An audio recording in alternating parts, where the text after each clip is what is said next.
To be a great leader, to be a person who is able to build great relationships, I think one of the most important qualities is being able to enter into conversations, giving the other person the benefit of the doubt.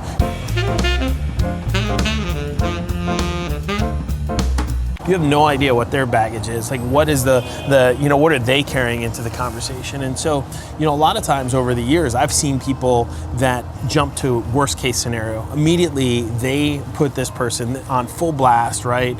That person has done X, Y, and Z, and they're evil and horrible and miserable and greedy and all these negative attributes when they don't actually have any of the story, associated with it. And I heard this great thing the other day. It was a story of a child and a mother.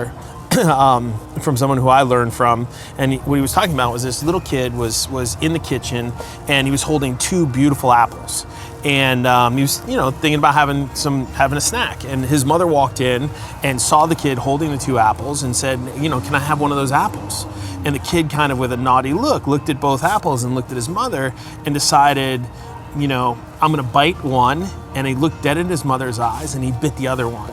And as he did that, the mother immediately went into this rage, where did I go wrong? How did I, my child is so selfish and greedy and hard. She immediately projected all this negative, kind of qualities and characteristics to her child. And then just as soon as she was about to go on this tirade and teach him a lesson, he handed her one of the apples. He said, "Here, mommy, this one's sweeter. It's for you." And so this idea that we immediately jump to the conclusion, right?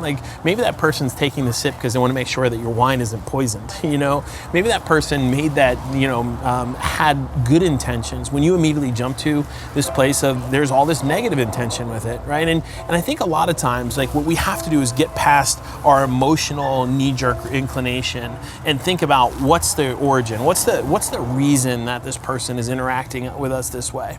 And if you can kind of navigate through those, and it's not an easy thing, but if you're able to ultimately navigate through those things and give people the benefit of the doubt for a period of time, what you'll start to see is better relationships. And ultimately, some people are crooked, some people are nasty, some people are devious, but most of the people that you have in your life are not those things. And so don't be quick to attribute qualities and characteristics to people that their history isn't what that is. I used to have this theory, I called it the elephant shit theory. And when you deal with a certain type of animal, you always know the pile of shit that you're gonna get. So if you have a big giant elephant, you always know you're gonna get elephant shit. And if you have a mouse, you're always gonna get mouse shit. And if you have a pet mouse and you expect a pile of elephant shit, you're always gonna be disappointed. But vice versa, the same thing's true. So know the animal you're dealing with, know the people who you're working with, and try to give them the benefit of the doubt. It'll serve your well-being and your psyche a whole lot of good to do so.